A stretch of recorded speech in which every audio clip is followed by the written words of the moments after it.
घमंड तुर मन महे अहम एला दूर कर लेगा। गुरु से क्षमा केला दूर कर लेगा, सत्संग करके ला दूर कर लेगा। तन महे घमंड तुर मन महे अहम, तो तन महे घमंड तुर मन महे अहम एला दूर कर लेगा। गुरु से क्षमा केला दूर कर लेगा, सत्संग करके ला दूर कर लेगा।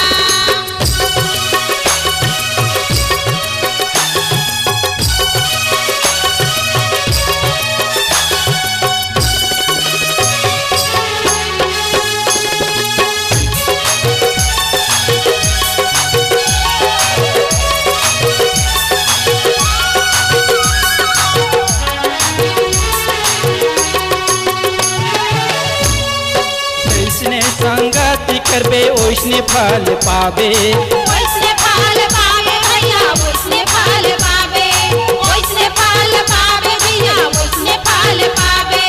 गुरु से शिक्षा लेबे तो आगू बढ़ते जावे, आगू बढ़ते जावे भैया आगू बढ़ते जावे, आगू बढ़ते जावे भैया आगू बढ़ते जावे। तो तन महे घमंड तुर मन महे अहम, तो तन महे घमंड तुर मन महे अहम एला दूर कर लेगा। गुरु से क्षमा केला दूर कर लेगा, सत्संग करके ला दूर कर लेगा।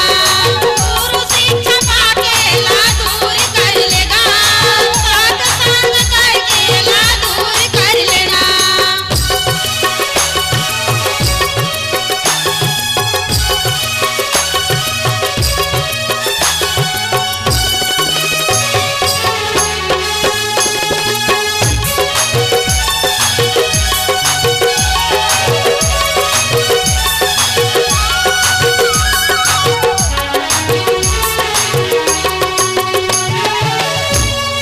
आँखी में देखो मन में सोचाओ धरा गुरु ज्ञान, धरा गुरु ज्ञान भैया धरा गुरु ज्ञान, धरा गुरु ज्ञान दीदी धरा गुरु ज्ञान। कचलो यह काया बर झनकर विमान, झनकर अभिमान भैया झनकर अभिमान, झनकर अभिमान दीदी झनकर अभिमान।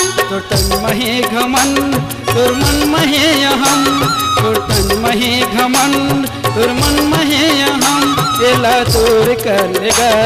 गुरु से क्षमा केला दूर कर लेगा, सत्संग करके ला दूर कर लेगा।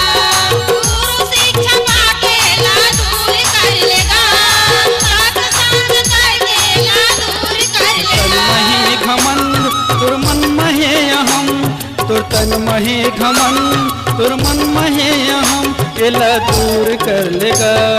गुरु से क्षमा केला दूर कर लेगा, सत्संग करके ला दूर कर लेगा।